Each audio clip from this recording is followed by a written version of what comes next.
a 4.000 personas que buscan oro.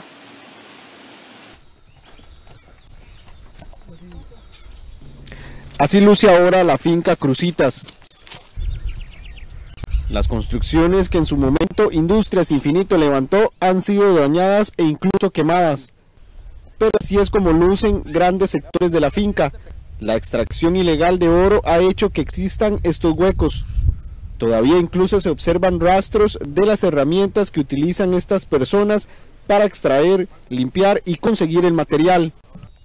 El ministro de Seguridad, Michael Soto, ordenó que se mantenga la seguridad permanente en la zona y en regiones cercanas al cordón fronterizo. Mientras exista el problema debe existir presencia policial, es parte de nuestro territorio sin duda alguna, y tomando en cuenta que tenemos una policía de fronteras muy profesional, vamos a aprovechar todos sus recursos, su experiencia y su experticia para trabajar en esa línea. Hasta tanto la orden que estoy girando es mantener el recurso, y conforme podemos lograr otros personeros que están en capacitación, irlos destacando en este sector fronterizo y en otras zonas de importancia. La Policía de Fronteras, en conjunto con la Fuerza Pública y Policía de Migración, instalarán 5 puntos de control permanente en el cordón fronterizo. Como parte del desarrollo del Ministerio de Seguridad Pública, propiamente en la zona norte, vamos a abordar desde la parte de Boca Río San Carlos, en coordinación con un puesto que tiene el MINAE. En este momento hay un personal que está en curso policial que entró en marzo, esperamos que de aquí a septiembre ya termine el curso. Ese personal, un grupo aproximado de unas 100 personas, iría a reforzar la zona norte. De acuerdo con el ministro Soto, actualmente hay al menos 100 extractores de oro en la montaña. Horas de la noche estudiamos el fenómeno y hoy en las horas de la madrugada también estuvimos leyendo informes, reuniones con el director de la Policía de Fronteras. El reporte inicial, en el momento más crítico, se ubicaron 4.000 personas aquí en esas condiciones. Ahorita el reporte que tengo es que son entre 50 y 100 que andan por todo el territorio haciendo extracciones en un día en un lugar, otro en otro punto, y ya inclusive hay detenciones. El ministro de Ambiente, Carlos Manuel Ramírez, indicó que hay que crear soluciones integrales para evitar la extracción de oro, que además daña el ambiente. También señaló que esto ha generado que dentro de este negocio ilícito se haya metido el crimen organizado. La actividad de extracción de oro genera situaciones en donde la gente se empieza a organizar y empiezan a ser más eficientes en las actividades ilícitas que ellos cometen. Entonces hay un proceso natural entendible por medio del cual estas actividades se van magnificando hacia organizaciones más consolidadas. El exdiputado Edgardo Araya, quien fue activo luchador contra la minería que se quería implementar en esa zona, aseguró que hay planes que antes ya se habían presentado para llevar desarrollo a la zona y evitar el auge de la extracción de oro. ¿Por qué queremos esos caminos buenos? Porque aquí se puede establecer la planta procesadora de queso palmito, que es el verdadero oro de Cruzitas. Aquí se puede establecer una parte de la escuela policial para que haya presencia permanente y genere empleo a toda esta zona de acá. Aquí se establece un centro de investigación y transferencia tecnológica, de innovación universitario. Tenemos el apoyo de las universidades públicas y privadas de la región, presentes en la región. Esta es una de las zonas más afectadas por los coligalleros, como ustedes han podido observar. Decenas de huecos es lo que han formado para poder extraer el oro. El ministro de Seguridad promete que mantendrá fuerza pública en esta zona con la policía también de fronteras por un tiempo bastante prolongado hasta que traten de disminuir el ingreso de estas personas. Le informó desde Cruzitas Andrés Ortiz con el trabajo en cámara de Alexander Vargas.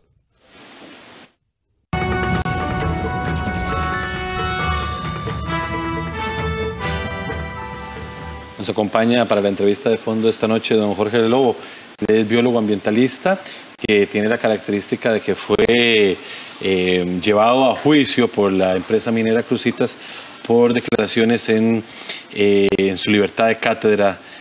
A don Jorge lo llevaron a juicio y fue absuelto. Y también tenemos vía Skype al exdiputado Edgardo Araya, que también tiene la característica que fue imputado también por la minera, por Industrias Infinito. Don Jorge, gracias por acompañarnos. Muchas gracias por la invitación. Uno de los mitos que se está hablando en redes sociales es que el desastre causado por las personas que han ingresado a hacer minería ilegal a cielo abierto en la zona donde se iba a instalar Cruzitas, exactamente lo mismo que hubiera pasado si se hubiera dejado la minería industrial avanzar y que estas tomas que nos presentaba nuestro compañero Andrés Ortiz demuestran eso, que lo que hay es un desastre ambiental que mejor hubieran dejado a la mina. Bueno, sí, yo pertenezco a un grupo que llevó adelante el proceso contra la minería en Cruzitas y precisamente sobre este punto emitimos un comunicado a la opinión pública. Bueno, en primer lugar tengo que decir que nos duele muchísimo lo que está pasando, las noticias que hemos tenido de hace un par de años y lo que vemos ahora. Para los que estuvimos luchando voluntariamente con todo el corazón por defender ese bosque, por supuesto que todo lo que está pasando es bien doloroso, pero todavía queda área ambiental, quedan bosques para proteger ahí, vale la pena el esfuerzo que el gobierno está haciendo. Sobre la pregunta, debo decir que eso es un mito. La minería industrial produce daños tremendos. Tal vez ustedes ven ahí la superficie dañada del suelo del bosque llena de huecos. Bueno, la empresa quería abrir un tajo de 50 metros de profundidad, dos. Uno que iba a sacar el oro del subsuelo y otro donde iba a depositar los desechos. Además, se planteaba una laguna de 140 hectáreas llenas de desechos mineros. O sea, eso que estamos viendo ahora posiblemente no existiría. Sería una laguna cubierta de barro, donde irían todos los depósitos mineros mezclados con cianuro. Todos lixiviados. Todos lixiviados que iban a estar ahí como una basura que iba a quedar ahí para siempre. Además de que la empresa pretendía sacar el oro del subsuelo de 50, 40, 30 metros de profundidad y para eso tenía que montar esos tajos. O sea, sería un paisaje lunar, tal vez como este que estamos viendo, pero yo creo que bien peor. Existe el peligro de los derrames, de los accidentes. En esas represas donde se guardan todos los desechos, se construyen diques que no tienen la inversión ni la ingeniería que tienen los diques de represas hidroeléctricas de Erice, lo que conocemos. Son diques más rudimentarios y son cientos los accidentes que han ocurrido donde todo ese depósito de líquidos contaminados rompen los diques por excesos de lluvias y se vierten. El accidente de Mariana en Brasil hace unos 2 años fue tremendo, se contaminaron 600 kilómetros de un río. Los accidentes van ocurriendo en todo el mundo constantemente. Tendríamos a un río San Juan ahí en peligro de ser contaminado por un derrame masivo. En fin, hay muchos puntos que podemos citar aquí donde podemos decir que a pesar de que la minería industrial se presenta con una cara ordenada y técnica, tiene múltiples impactos ambientales. Y el segundo punto es que la Industrias Infinito decidió sacar el oro del subsuelo. O sea, ese suelo, ese oro superficial que vemos ahí explotado por los coligalleros iba a quedar. No era el plan de la empresa entrarle a eso todavía.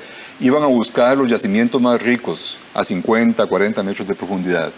Quiere decir que cuando la empresa terminaba su proyecto en 10 años, 15 años, la finca iba a quedar nuevamente abandonada, posiblemente por 2 o 3 guardas, como está ahora. Es muy posible que hubiera ocurrido una invasión después de que la empresa se fuera, porque estaría todo ese oro en el barro, en la superficie, todavía disponible para ser explotado por coligalleros que invaden la finca. Entonces hubiéramos tenido doble impacto ambiental.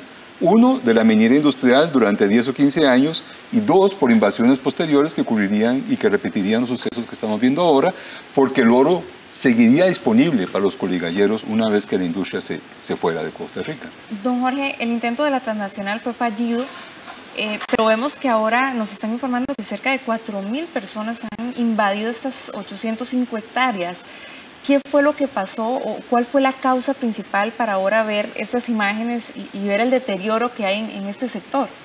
Bueno, hay un asunto que mencionó el ministro ahí interesante.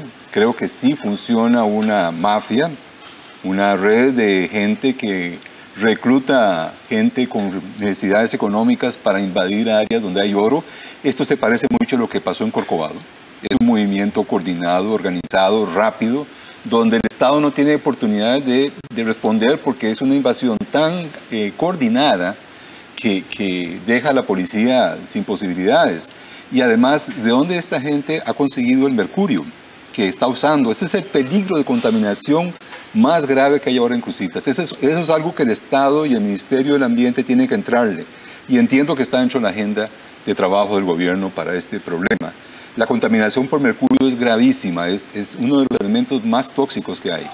Y la pregunta queda, ¿de dónde consiguieron las cantidades grandes que se necesitan para trabajar en eso? Todo eso nos deja dudas de que ahora tenemos una especie de red de influencias, de tal vez el narcotráfico también hay metido, que mueve rápidamente esas invasiones. Pero además el proceso judicial que nosotros luchamos para que se acelerara de tal manera que los pagos de los daños ambientales sirvieran para vigilar la finca, desarrollar inversiones, promover el desarrollo local, ese proceso judicial se paró. El proceso en el contencioso administrativo de ejecución de sentencia no tuvo la eficiencia ni la rapidez que tuvo el proceso de la sentencia en sí. Entonces, Industrias Infinito pudo irse sin pagar, nada más con las garantías ambientales que depositó Setena, pero no pagó los daños ambientales. Y el Estado está defendiéndose también contra posibles sanciones. Nosotros teníamos el proyecto de que con la ejecución de la sentencia y el pago de los daños ambientales podría comprarse esta finca y desarrollar el proyecto que el señor Edgardo Araya mencionó en la entrevista. Pues ese proceso no ocurrió con la rapidez y la eficiencia que esperábamos, a pesar de todos nuestros esfuerzos. Y ahí vemos un problema serio. En Costa Rica pueden pararse proyectos nocivos para el ambiente, pero cobrarle los daños ambientales es otra historia. Y en ese punto nuestro Poder Judicial todavía está lejos de cumplir como debe ser. Don Jorge, vamos a integrar a la conversación a Edgardo Araya, que nos acompaña vía Skype. Edgardo estuvo hoy en esta visita que se hizo en el terreno. Muchísimas gracias, Edgardo, por acompañarnos. Y quería preguntarle, usted que estuvo ahí, ¿cuál es su evaluación como abogado ambientalista del daño que hay en la zona? Y preguntarle si la zona esta que está dañada fue una de las zonas que sufrió la primera deforestación fuerte que hizo la empresa, si eso es una zona que debería ser boscosa o si es una zona ya loteada que había ahí. Buenos días, buenas noches a Jorge, buenas noches a ustedes que nos acompañan y a toda la gente que nos está viendo y escuchando. Bueno, primero tengo que decir que vengo muy satisfecho, muy contento de la señal que envían otros señores ministros, presidente de seguridad, en este tema va a ser un tema prioritario para esta administración. En la pregunta que me hace, por supuesto que los poligalleros están ubicados en distintas partes de la finca. Una de esas partes es el tema donde hubo también la tala en el 2008, pero más concentrado en la zona de las quebradas, ¿verdad? Y en esa zona que se ven en las imágenes, que es lo que llaman los poligalleros el pantanal, que ahí ellos juntan ese material con agua y van lavando y a veces en el lugar y a veces llevándolo en otro lado, es como van haciendo esta extracción. Don Edgardo. Pero el impacto ambiental, como decía Jorge, y yo quiero insistir en eso, igual que don Jorge, no, por supuesto que no aceptamos lo que está pasando y eso debe detenerse y debe erradicarse. Pero este viaje nos ha servido para empezar a desmitificar dos cosas. Primero, es un desastre ambiental y que era mejor lo que iba a hacer la empresa minera. Don Edgardo, necesito interrumpirle un momento para solicitarle, por favor, que se aleje un poquito del micrófono. Creo que tenemos interferencia para escucharle, pero creo que es porque está muy cerca del micrófono de su computadora. Si usted se aleja un poquitito, creo que podremos escucharle mejor. Vamos a ver si así. Vamos a ver. ¿Ahora sí? Ahora está mucho mejor, claro. Bueno, perfecto. Le decía que este viaje de hoy logra dos objetivos. En primer término, desmitificar el cuento ese de que la minera a veces es mejor que lo que están haciendo los poligalleros. Aunque no es aceptable, no se puede, no debe continuar. Lo que iba a hacer la empresa minera era una cosa. Bueno, los cerros que por ahí se ven medio raspados van a desaparecer. Cerro Fortuna y Botija, dos cerros iban a desaparecer para convertir, por ejemplo, un crack, más o menos para que la gente en la meseta central tenga una idea, más o menos unas 2 veces la Sabana por la posibilidad que es el edificio del Banco Nacional. Más lagunas del Clave, como decía Jorge, entonces van a estar agua, cianuro, por muchísimos años la empresa solo se iba a sacar 12, ¿y quién iba a cuidar eso ahí después? Así que no es comparable, por supuesto no. Y el otro mito, hoy creo que empieza a creerse, es el cuento de que ahí nos fuimos, ahí nunca volvimos y todo quedó abandonado. Eso no es cierto. La gente que entró hoy a Cruzitas entró por buenos caminos. Caminos que, gracias al INDEC, gracias a la Municipalidad de San Carlos, por la coordinación del Pacho nuestro, logramos que estuvieran a punto para poder establecer una planta procesadora de queso en ese lugar, para que ahí pueda ser un centro universitario de investigación o parque ambiental, como lo planteaba también don Alan Astor. Y son proyectos que ya están muy adelantados y que no están saliendo ahí por obligación del Espíritu Santo, saliendo porque ha habido un trabajo en estos 4 años de coordinación. Entonces no es cierto que nosotros nos hayamos ido, que no hayamos visto, porque ese es otro mito, y que dicha que hoy empieza, tenemos la oportunidad de aclarar estas cosas. Muchísimas gracias, don Edgardo. Y todavía teníamos un poco de dificultad para escucharle bien. Don Jorge, quería hablar también, como tuvimos alguna interferencia con don Edgardo, anteriormente don Edgardo había presentado algunas propuestas para utilizar estos terrenos de forma productiva para las comunidades aledañas. Sin embargo, no se concretó nada, no se logró. No sé qué tan factible sea ahora realmente o con qué rapidez se pueda tomar estas acciones o estas propuestas que ya se habían presentado años atrás y que no se logró una acción concreta. Sí, como por los problemas judiciales que mencioné anteriormente, no se pudo hacer eso antes. Ahora todo se trata de una decisión política del gobierno. Si el gobierno decide agilizar y buscar maneras de financiar la compra de esa finca, que es lo primero que habría que hacer, pasarla al Estado o al INDER para que desarrolle ahí proyectos, es el primer paso. Yo creo que para eso hay fondos, porque inclusive parte de la garantía ambiental que dejó Industrias Infinito en Acetena se podría usar con ese objetivo. Y además canalizar fondos de ayuda internacional que existen para estas cosas, como fondos de fijación de carbono o desarrollo rural. En fin, con la participación de varias instituciones sería posible pensar en proyectos en la finca. Falta la decisión política, tomar esa decisión, y el paso de hoy creo que es muy importante porque coordina 2 ministerios que son fundamentales, y también al INDER. Creo que en la finca inclusive sería factible pensar en el desarrollo de un proyecto de reforestación con especies nativas de la zona. Hay mucho que investigar todavía de cómo podemos hacer reproducir a las especies, un vivero forestal con apoyo de las universidades, investigación sobre las plantas de la región, y por qué no, hasta se podría plantear algunos proyectos extractivistas de pequeña escala artesanal, por ejemplo, extracción de madera caída u otros proyectos para una especie de proyecto más ecológicamente viable y que permita sacar cierta riqueza del bosque, pero de una manera ordenada y de una manera científicamente estudiada. En fin, hay muchas posibilidades, pero creemos que el paso fundamental es el político, es el de permitir que ciertos recursos que están ahí puedan invertirse para la compra de la finca. Y además la vigilancia, es decir, no se va a poder hacer nada si el Estado no cumple con su papel de vigilar las fronteras, pero también las invasiones desde Costa Rica. Entiendo que buena parte de los coligalleros no son solo nicaragüenses, hay mucha gente inclusive que vino de Avangares, que es una zona con tradición de minería de coligallera y que inclusive también se usa mercurio, aunque se supone que están abandonando eso, posiblemente trajeron esa práctica a la región.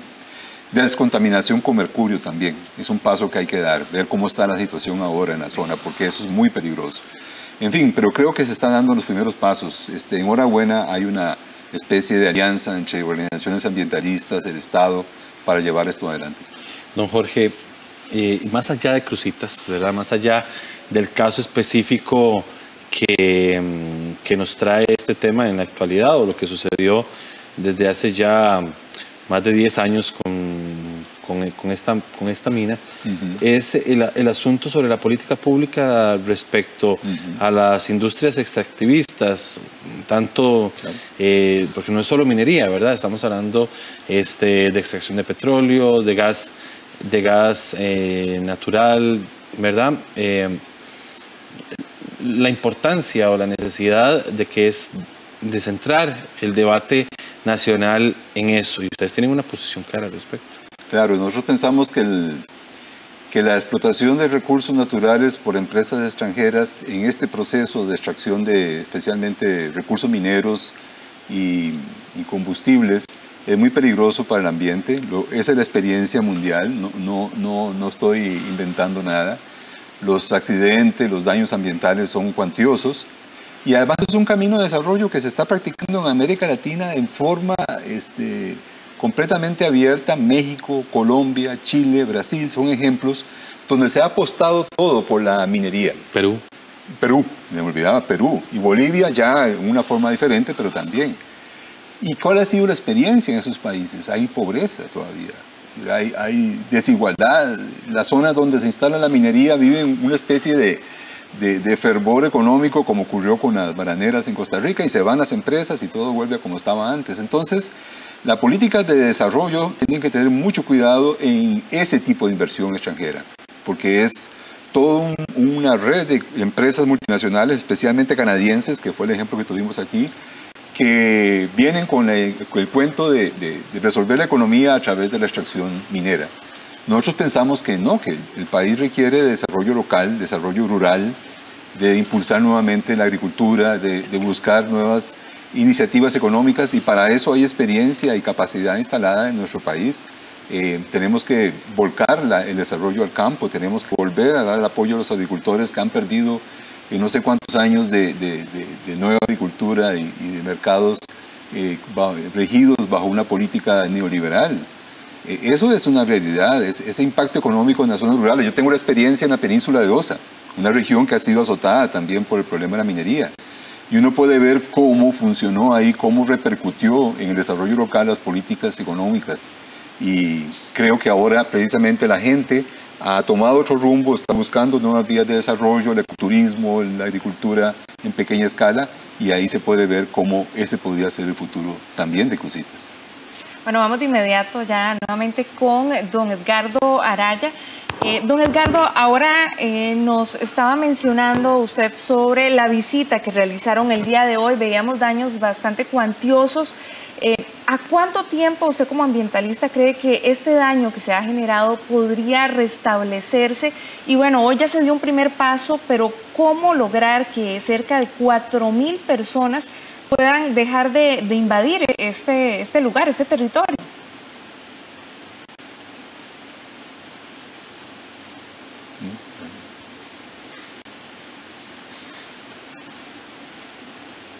Ahí, vamos a ver. Ya nos escucha, lo escuchamos perfecto, don Eduardo. ¿Ahora sí me escuchan? Sí, perfecto. Gracias. No, a ver, primero que todo, no hay 4.000 personas hoy en Cruzitas, ¿verdad? Dejémoslo eso claro. Ahorita no hay esas 4.000 personas, tal vez en algún momento hubo ese número, hoy no es así. Hoy, viendo lo que se hizo, los daños ambientales de una zona, no hemos visto toda la parte de la finca,